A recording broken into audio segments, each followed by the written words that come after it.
A silent migration is underway. Some of the most psychologically aware individuals are simply walking away from the noise of modern life. They leave without drama or public statements.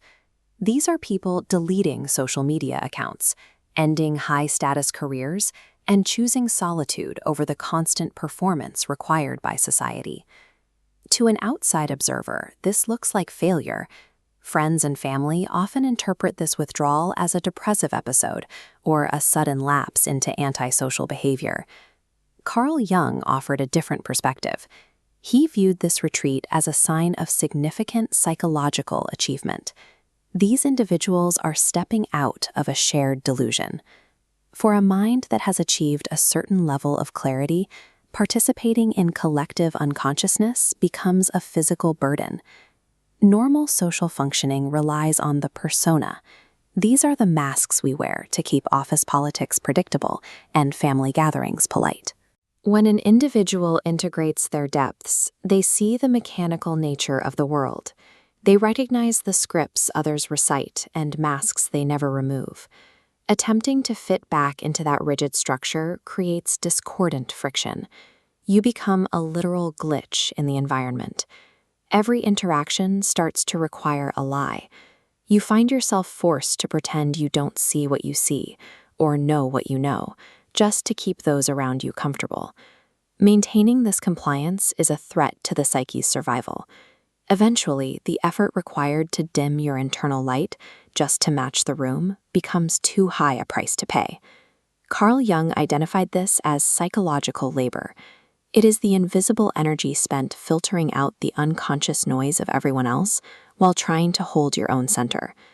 This diagram illustrates shadow projection. Society functions by externalizing its unowned darkness, blaming outgroups for internal problems. For someone who has integrated their darkness, watching this mass projection is exhausting. Their energy is rapidly depleted by the effort of staying neutral. This energetic drain often manifests as chronic fatigue. Many conscious individuals find themselves physically sick, not because of a medical pathology, but because their environment is literally draining their bandwidth. At this point, withdrawal is a necessity. Staying in a space thick with projection is like trying to breathe in a room filled with smoke. This exhaustion triggers the hermit phase. It is an archetypal response where the psyche demands space to integrate its findings. Jung established the blueprint for this when he retreated to his tower at Bollingen. He needed distance from the collective to understand his own depths. This represents the core process of individuation. It is a transformation that can only be completed when the noise of other people's expectations is silenced. This is a period of intense internal effort. Jung spent this time writing his most difficult works, far from the pressure to be normal. The hermit phase develops a perspective that is impossible to find in a crowd. It allows an individual to consolidate truths that the rest of society is currently too distracted to acknowledge.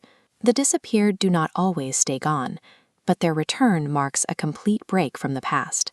They never return to their old careers or their old masks. They can no longer trade their integrity for a sense of belonging. They become border dwellers. You see them here as illuminated points orbiting the fringes, present but no longer absorbed by mass dramas.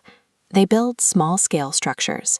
Working as mentors, artists, or healers, they offer depth to individuals one-on-one rather than trying to change the crowd. By existing on the edges, they create functional islands of clarity.